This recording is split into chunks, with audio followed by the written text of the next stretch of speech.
إن الحمد لله نحمده ونستعينه ونستغفره ونعوذ بالله من شرور أنفسنا ومن سيئات أعمالنا من يهده الله فلا مضل له ومن يضلل فلا هادي له وأشهد أن لا إله إلا الله وحده لا شريك له وأشهد أن محمدا عبده ورسوله أما بعد.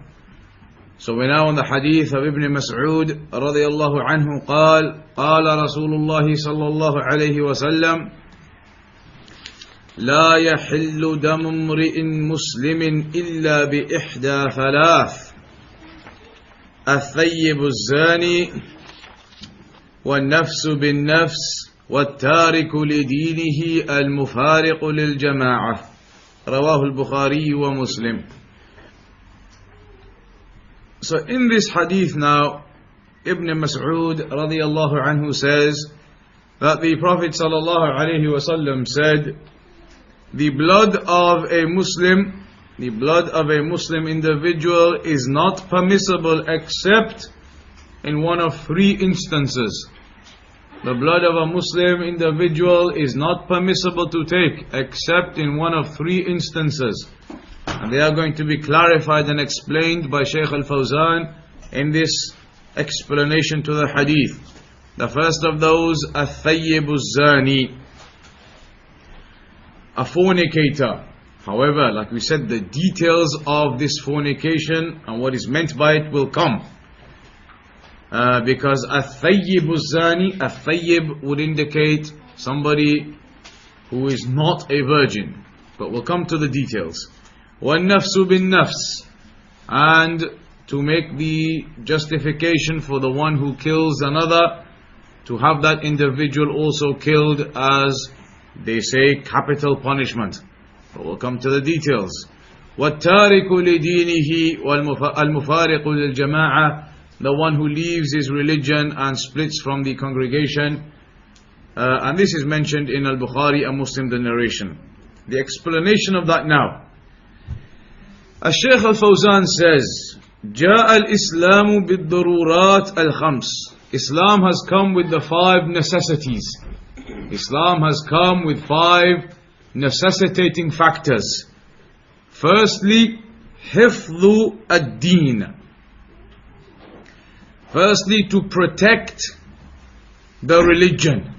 Islam has come with five necessities or five aspects within it. One of those is the protection of the religion. To protect the religion.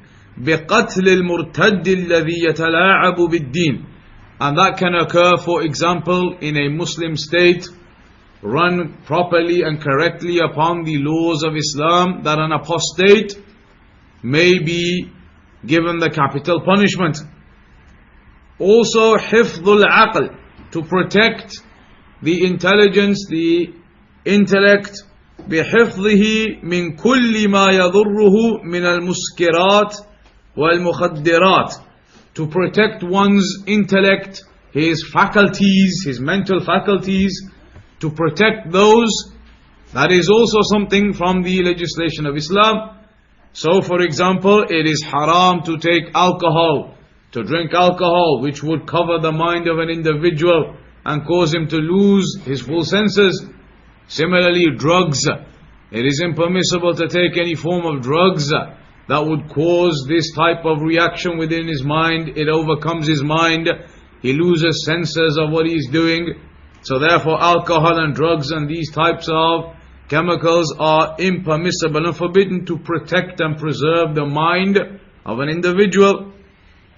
Also, حفظ النفس, to protect the soul or the right of an individual. Meaning, if an individual murders someone, then it is permissible Islamically for that family of the murdered to seek the murderer to be killed also. I.e., as they call it, capital punishment. To have that individual also killed for him having killed somebody else. حفظ المال, and also to protect the wealth of the people. بقطع يد السارق وقاطع الطريق, So for example, the wealth of the people is protected, for example, by chopping the hand of the one who steals. The one who steals, and it is mentioned in the books of the fiqh, what quantity he must steal and in the manner it is done in. But the one who steals, then his hand can be taken in order to protect the wealth of the people so that he does not steal. So Islam has come to protect the wealth of the people also. And وَحِفْظُ الْعِرْضَ, fifthly, to protect the honor of the people. Islam has come as one of its aspects to protect the honor of the people. بِجَلْدِ الْقَاذِفِ الَّذِي يَقْذِفُ الْمُسْلِمَ بِالزِّنَا. For example, somebody who accuses other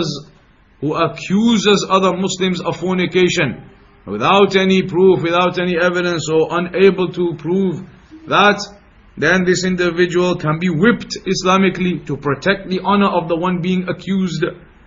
أو فعل الفاحشة فإنه يجلد 80 جلدة. Or somebody who performs some lewd act, some inappropriate act which is not permissible, then again he can be whipped 80 times to protect the honor of the people. إلا أن يأتي بأربعة شهود, except if an individual came with 4 witnesses. If a person came with 4 witnesses to this fornication that he claims, or to this lewd act that he claims somebody has engaged in, يثبتون ما يقول, they can affirm and testify to what he is saying. وإلا فإنه يجلد, and if he can't get that, he doesn't have 4 witnesses to this, then he is whipped for this accusation that he is making without proof. وهذا حفظ لأعراض المسلمين, and this is protecting the honor of the Muslims. Otherwise people will go around saying all types of things, making all types of accusations. Rather, Islam protects the honor of the people.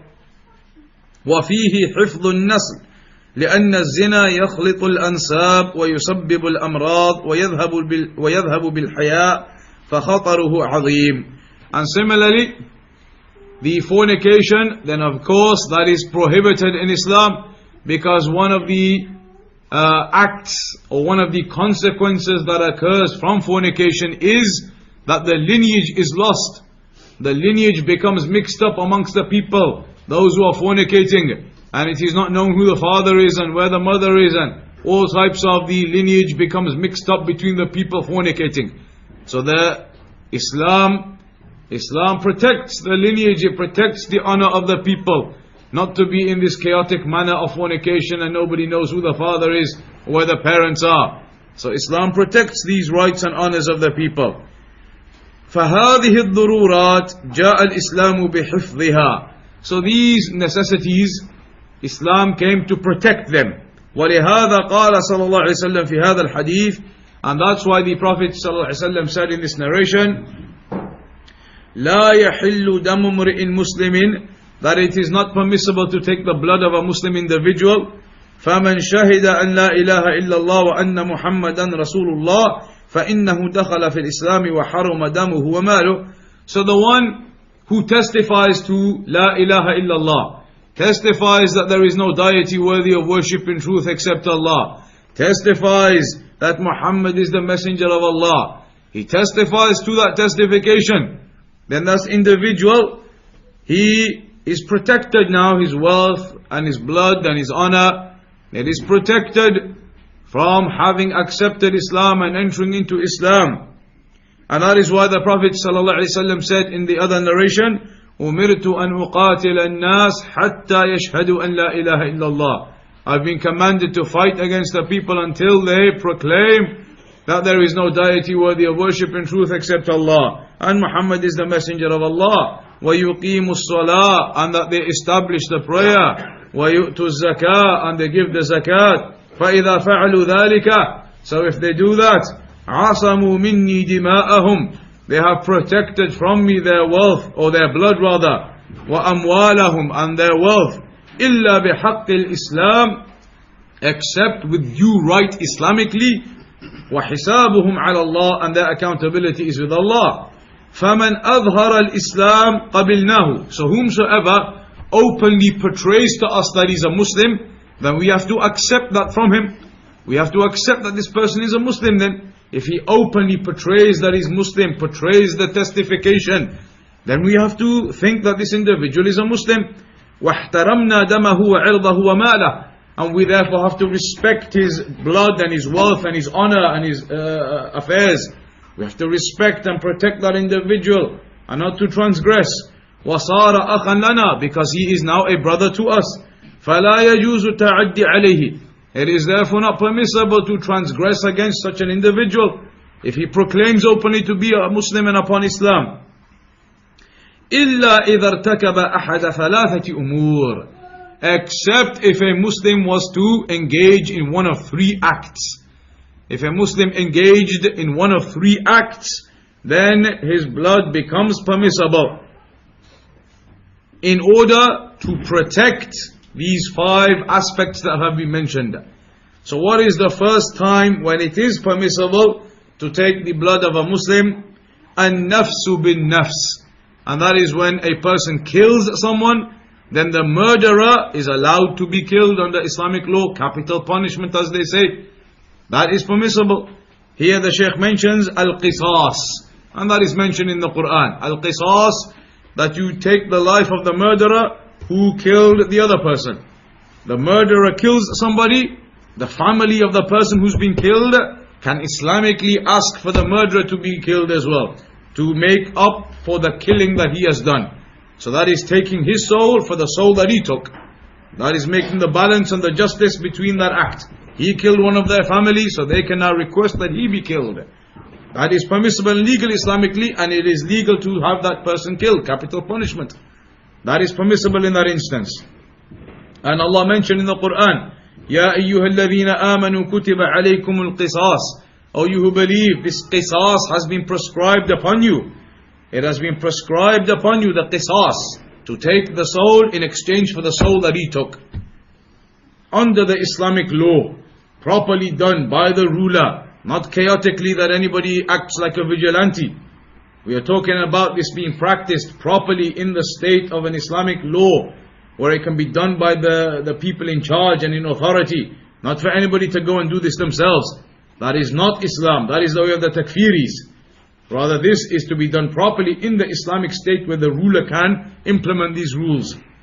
كتب يعني فرض فالقصاص فرض إذا طالب به المجني عليه أو وليه ويجب على ولي الأمر أن ينفذ القصاص حفظا للدماء.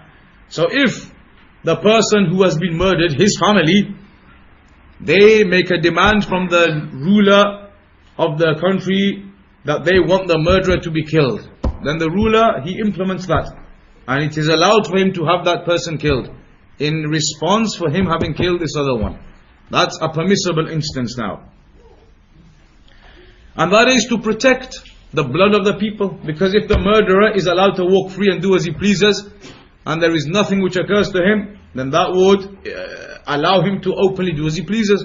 But rather it's mentioned in the religion that you can either have the individual killed, or there is blood money that can be paid, or the family themselves chooses to forgive him. But if none of that occurs, none of that happens, nobody calls up the murderer in the first place, he walks around, does as he pleases, then this is no protection for the blood of the Muslims. He may go kill again. So this must be practiced in the proper manner. فَإِذَا تُرِكَ الْقِصَاصُ سُفِكَتِ الدِّمَاءِ. So if this was left, and no murderer was ever held accountable for his act, and his own life taken for the life that he has taken, if this never occurred, then the blood of the people would be spilt. Murderers will go around killing as they please. وَانْتَشَرَ الْخَوْفُ وَالرُّعْبُ فِي الْمُجْتَمَعِ. And the fear would spread amongst the community. Fear would spread amongst the community that these murderers are going around committing these acts. أما إذا قتلت نفس واحدة ظالمة ارتدع الجميع. As for in the instance where one murderer, he is killed, the authorities, they take this murderer and they kill the murderer for him having killed another person. Then the community, the society, when they see that the authorities will practice the law, the Islamic law, and they will kill the murderer, capital punishment, then that will put off individuals committing murder. that will protect the blood of the people. وَأَمِنَ الْمُجْتَمَعِ, and then the society will have more security within itself. They will have more security within themselves. وهذا لا يكون إلا في الإسلام. أما أنظمة الكفر والأنظمة البشرية فإنها تمنع القتل وتحمي الظالم والمعتدي وتصاعده. The Shaykh says, Islamically this rule is applicable. Islamically that's what can occur. The murderer can be killed in exchange for the murder that he's committed.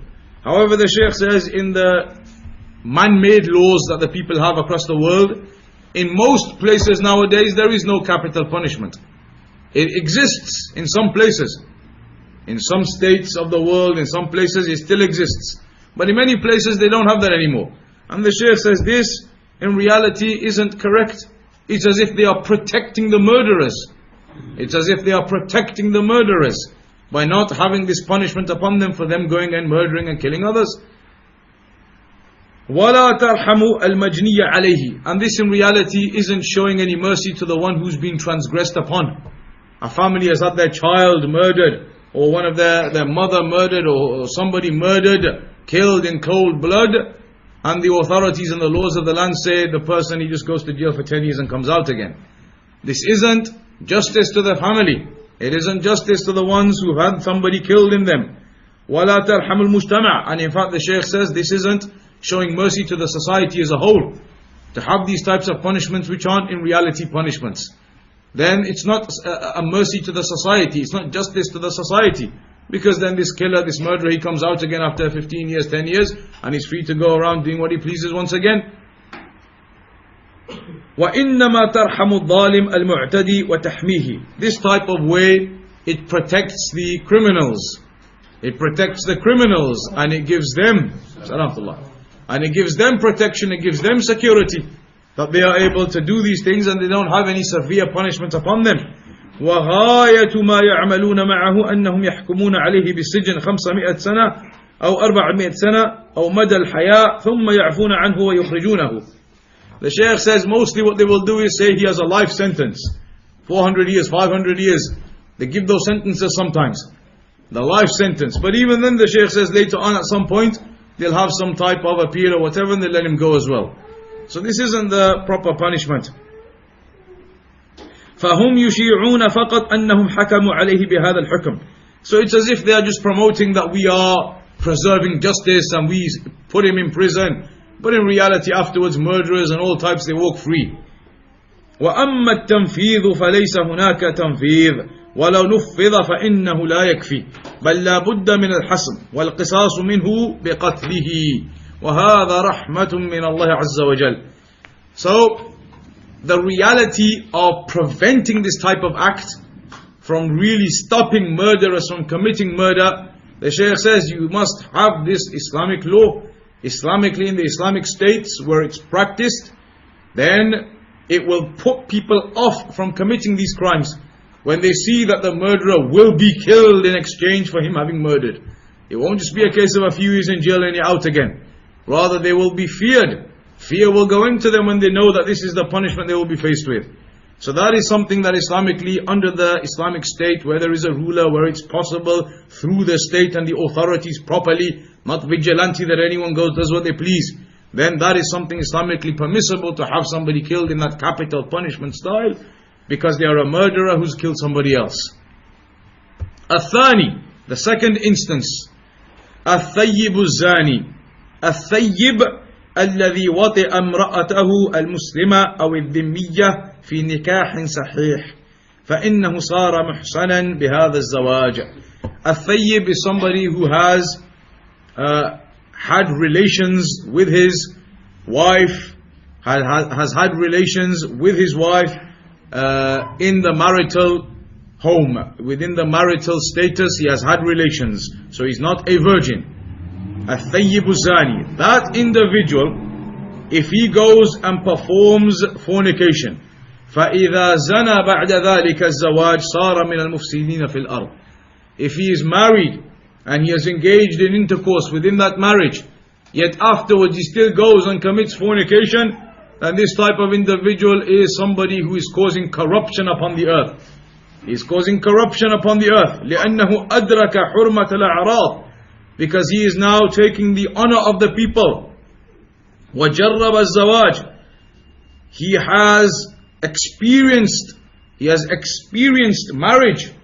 He has experienced marriage himself, and he has experienced relations within marriage himself. Yet he knows therefore the honor that there should be. Yet he goes out and he takes the honor of the people by committing these lewd acts and committing fornication, even after he has experienced all of that himself within marriage. فَلَيْسَ لَهُ عُذْرٌ فِي تَعَدِّيهِ, so he has no excuse for this transgression. He has no excuse for committing this transgression. وَعِنْدَهُ مَا يُغْنِيهِ, and in fact he has what suffices him. He is married and he has what suffices him. Within marriage he is able to legally, Islamically, in the halal manner perform those acts. Yet he chooses to leave that and go out and perform the acts in a haram, impermissible manner outside of marriage with individuals that it is not permissible for him to engage in those acts with. So even though he has the Islamic way of doing that, he is married, he has the Islamic way, the halal way of engaging in those acts within marriage, he chooses to go outside of that. فَهَذَا يُسْتَبَاحُ دَمُهُ, so this type of individual who fornicates after marriage, after having experienced that himself, having experienced relations, is no longer a virgin, then it is permissible for this individual to also be killed by stoning. By stoning that individual, يُقْتَلُ بِكَيْفِيَّةٍ خَاصَةٍ وَهِيَ الرَّجْمُ بِأَنْ يُرْجَمَ بِالْحِجَارَةِ حَتَّى يَمُوتَ. So this individual can be stoned until he dies. Again, within the Islamic state where it is possible to be done in the proper way, not vigilante. All of this is done in the proper manner. Otherwise you will hear the takfiris saying that it is permissible for you to take the law into your own hands. You can go and take people and kill them. This is not the way. Rather, under the state, under the laws, with the ruler, the Islamic Muslim ruler, then it's possible for that to be done. Otherwise, not for individuals to go themselves and to carry this out themselves. That's why when they talk about al-amr bil ma'ruf wa nahy al munkar, enjoining the good and forbidding the evil, the hadith says, man ra'a minkum munkaran falyughayyirhu bi yadihi. If you're able to change some evil that you see with your hand, then do that first. فَإِن لَمْ تَسْتَطِعْ فَبِلِسَانِهِ, or فَإِن لَمْ يَسْتَطِعْ فَبِلِسَانِهِ, and if he is not able, then with his tongue. When would a person not be able? The scholars, they mention in the explanation of the hadith that typically the one who can change the evil with his hand will be the person in authority, the rulers, the leaders, or a person in authority like the head of the household. You're in authority of your household, but you are not in authority of the society. You are not in authority of this land. That is for the ruler. So you are not able to go around as a vigilante to physically change things. So this is something to bear in mind. وَهَذَا مُتَوَاتِرٌ فِي الْقُرْآنِ وَالسُنَّةِ وَعَمَلِ الْمُسْلِمِينَ, and this is something that is well known, mutawatir, spread with multiple chains from the Quran, the Sunnah, and the action of the believers, to have the individual stoned who is a fornicator after marriage, after the virginity. وَهُوَ حَدٌّ مِّنْ حُدُودِ اللَّهِ عَزَّ وَجَلَّ, and this is one of the laws, prescribed punishments of Allah. وَلَا يَكْفِي أَنَّهُ يُقْتَلُ بِالسَّيْفِ, it is not enough for that fornicator in that way just to be killed with a sword. It must be done in this way, with the stoning. وَفِي مَجْمَعِ النَّاسِ عَلَانِيَةً, and publicly in front of the people. That is the law of Islam. مِنْ أَجْلِ أَنْ يَرْتَدِعَ الْبَاقُونَ, in order that the remainder who are unlooking will then be frightened by this. They'll take a lesson from that. When they see this individual being stoned in this way, they'll fear, and they won't want to ever engage in this act. They won't ever want to transgress and fornicate once they see the reality of the punishment that occurs to the one who commits that. وَهَذَا مِنْ مَحَاسِنِ الْإِسْلَامِ, this is from the goodness of Islam, from the goodness of Islam. وَحِمَايَتِهِ لِلْأَعْرَاضِ, and the protection Islam gives to the honor of the people. وَحِفْظًا لِلْفُرُوجِ, and the protection for the private parts of the people, to protect them so that they do not engage in lewd and inappropriate acts of fornication or otherwise. And within it is protection of the lineage. As we said, otherwise, for these individuals now you see in the society, half of them don't know who their fathers are, who their mothers are. all fornicated and mixed without marriage and nothing. But Islam protects the lineage in that way. وَقَدْ اشْتَهَرَ, the Shaykh also says, قَدْ اشْتَهَرَ أَمْرُ هَذِهِ الْأَمْرَاضِ فِي الْعَصْرِ الْحَدِيثِ. Nowadays, due to this fornication, many illnesses have spread amongst the people. Many illnesses have spread amongst the people from this illegal intercourse that they engage in. This type of fornication that they engage in. وظهرت إحصائيات عن مرض الإيدز الذي أصاب المجتمعات التي تشيع فيها فاحش الزنا واللواط. And the Shaykh says the figures are available to see regarding the illness of AIDS that has spread amongst the communities where there is much fornication and homosexuality. ويموت الملايين, and millions die from it. من البشر بسبب هذه الجريمة الفظيعة, because of this heinous act, this terrible act of fornication. Then it spreads, this disease it spreads, and many die from it. And that's why Allah said in the Quran, وَلَا تَقْرَبُوا الزِّنَا, do not come anywhere close to fornication. Allah didn't just say وَلَا تَزْنُوا, don't fornicate. Allah said do not come anywhere near fornication. Yani even the ways that lead you to fornication, leave those ways. Even something that could lead on to fornication, don't even do that thing. Stay well away. Stay away from the manners or the ways that could potentially lead you to fornication. That's what the command is in the Quran. Stay away from fornication. Not just don't do it, stay away from all of the methods that could lead on to it. Stay away from all of them too. اتركوا الأسباب التي توصل إلى الزنا من النظر. For example, looking illegally, looking at what is not permissible for you to look at. وَسَفَرِ الْمَرْأَةِ بِدُونِ مَحْرَمٍ, and women traveling without a mahram, that can lead to this act of fornication. وَتَبَرُّجُ النِّسَاء, and that women they go out uncovered, not properly protected, not properly covered. وَصُفُورِهِنَّ وَاخْتِلَاطِهِنَّ بِالرِّجَالِ, and the free mixing which occurs between the men and the women. وَهَذِهِ أَسْبَابٌ لِلزِّنَا, and all of this leads to fornication occurring. And there's no doubt about that. Nobody can reject that. That the free mixing and the way of the society of men and women all together. Why do all of these affairs occur between the people? All of these affairs that you hear of in the society of people engaging within them. All of this fornication.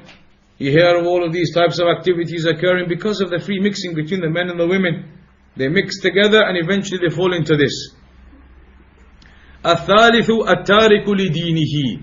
The third individual is the one who leaves his religion, the apostate, al-murtad.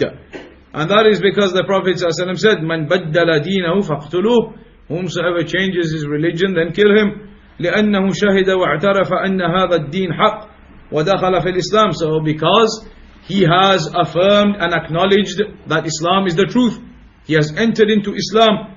ثم بعد معرفته واقتناعه يرتد. Then after he knew that and he was convinced by Islam, he then apostates. فهذا دليل على فساده. This indicates that this person is corrupt.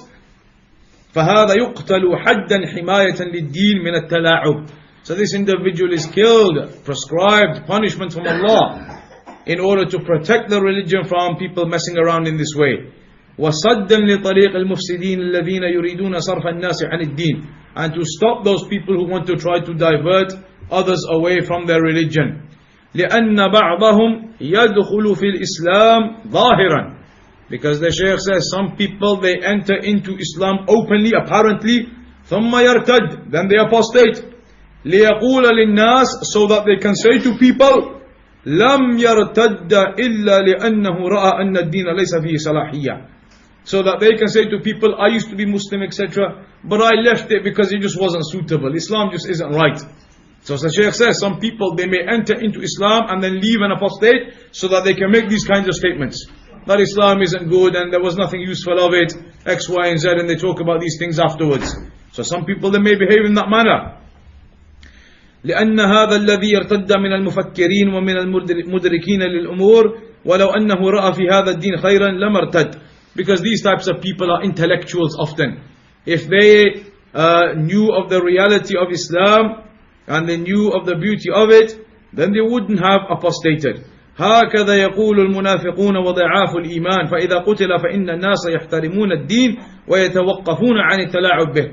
So when a person who plays around in this way, messes around in this way, he is Muslim and upon Islam and accepts and acknowledges all of that, and then after that he turns around and leaves and ignores all of that and apostates, then this is playing around, and it can open up the door to doubts to other people. So that person can also be killed under the Islamic law, under the Islamic state, in order to prevent that doubt and from that type of behavior spreading amongst the people. وقوله المفارق للجماعة قيل هو الذي يخرج على ولي الأمر ويفارق جماعة المسلمين. The one who leaves the congregation, the unity of the Muslims. Some of the scholars say that is somebody who goes out against the rulers. He goes against the Muslims, against the rulers. ويراد بذلك الخوارج, and they are the Khawarij. That's what's meant by them. والبغاة, the Bughat, those who also transgress against the rulers. ومن شق عصا الطاعة, and the one who tries to split the unity of the obedience to the rulers and the unity of the Muslims, the one who attempts to split that and to break that apart. وخرج على الجماعة, and he goes out against the congregation, against the group and the unity of the Muslims. فإنه يقاتل دفعا لشره. So that type of person who's trying to cause splits in the ranks of the Muslims and go out against them and attack them and go out against the rulers like the Khawarij and these likes, then they can be fought against in order to stop their harm and their evil. وَإِذَا قُتِلَ بِالْقِتَالِ وَالْجِهَادِ فَإِنَّ قَتْلَهُ مَأْذُونٌ بِهِ شَرْعًا.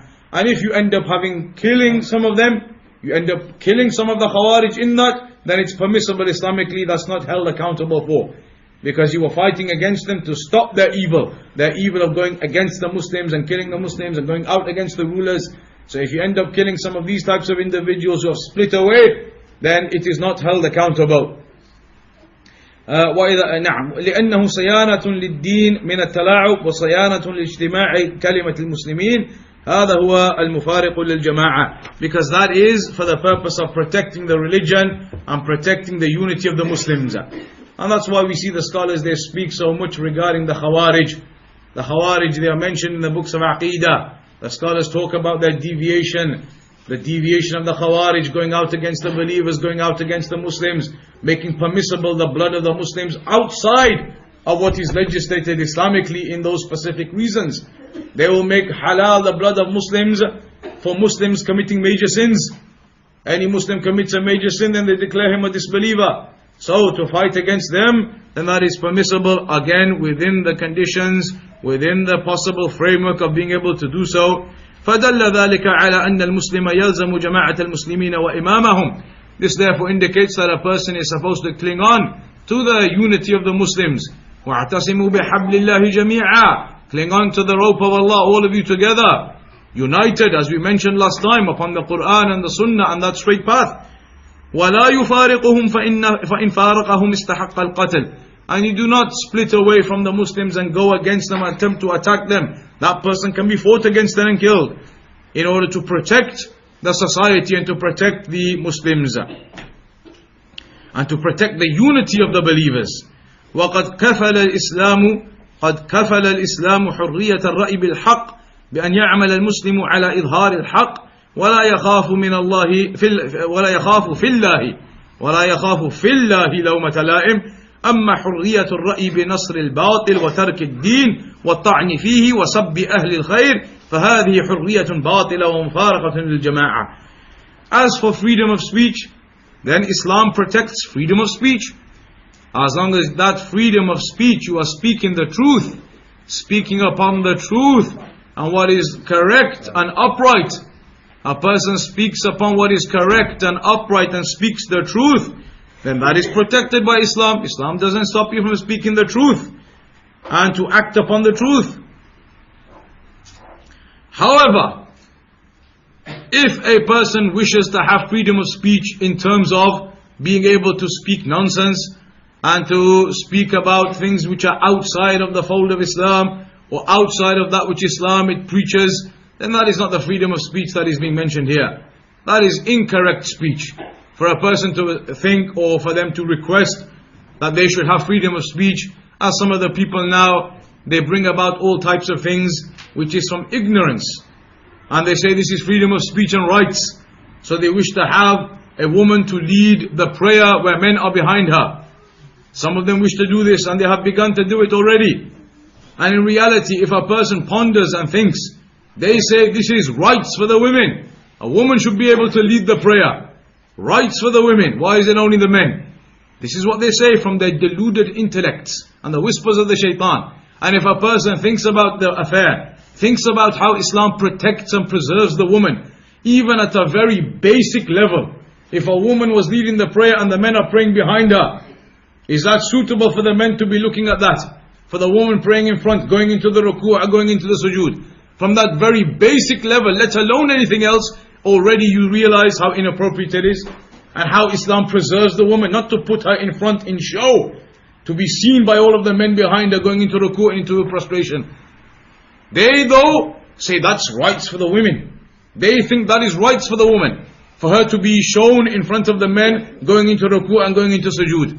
They believe from the whispers of the shaitan that is rights. And this is from their delusion. So freedom of speech isn't this nonsense. Here we talk about speaking the truth and upholding Islam. Nobody is stopping that and nobody is preventing that. So this is the hadith that speaks about this. That it is not permissible for an individual to transgress against others. It is not permissible to murder or to kill. And this shows to you again the deviated way of the Khawarij, the Takfiris, who make it halal to do that. And they say, so what if some Muslims are killed too? It's collateral damage, they'll be in Jannah. That is the nonsense from these Takfiris and the Khawarij that you hear. Here the hadith from the Sunnah of the Prophet ﷺ tells us, the blood of the Muslims, the blood of the people, it is protected, it is preserved. Only properly with the laws of Allah in certain situations, it is permissible to take the blood of a Muslim. So that is what we learn from this hadith in brief. And next time inshallah we'll begin with the hadith that none of you is a true believer until, or rather, the one who believes in Allah on the last day, then either speak something good or remain silent. That inshallah we'll do from next week at the same time. وصلى الله على نبينا محمد وعلى آله وصحبه أجمعين. If there's any quick questions, you can take them. What's the situation with regards to if someone mocks a part of Sharia, like chopping hands off if somebody goes, well, that's not right, or mocks it sort of thing? Is that mocking the religion is apostasy in of itself. Somebody who mocks the religion, then that individual, his act is an act of declaring outside of Islam, declaring him outside of Islam. Because how can a Muslim claim to be a Muslim yet mock the religion of Islam? Doesn't make any sense. And that's why you have the famous narration of those individuals when they were going to the Battle of Tabuk. They were going to the Battle of Tabuk, and the Battle of Tabuk happened in summer when it was really hot and Tabuk was far away, and the enemies that they were facing, some of the Romans etc., they were a big army. So this was a test. 30,000 went out with the Prophet ﷺ. 15,000 munafiqeen, they came back. Abdullah ibn Ubay, they all came back with him. 15,000 munafiqeen. On the way, some of them, they were saying, Ma ra'ayna, we have not seen arghabu butunan, people who are more gluttonous, eating lazy and eating away. Wa akdhabu alsinan, and they lie more than them. Wa ajbanu inda al-liqa, and more cowardly when they meet the enemy. They were making these statements. They eat a lot and they are lazy and they are cowards and they lie. They were making these statements against who? The Prophet ﷺ and the companions. So Auf ibn Malik radiallahu anhu heard that. He said, I'm going to go tell the Prophet ﷺ what you said. So when he went to the Prophet ﷺ, the revelation had already come down. The revelation, the ayah had already come down.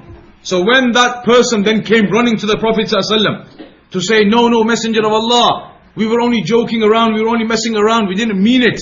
The Prophet ﷺ narrated the ayah to him. Which ayah?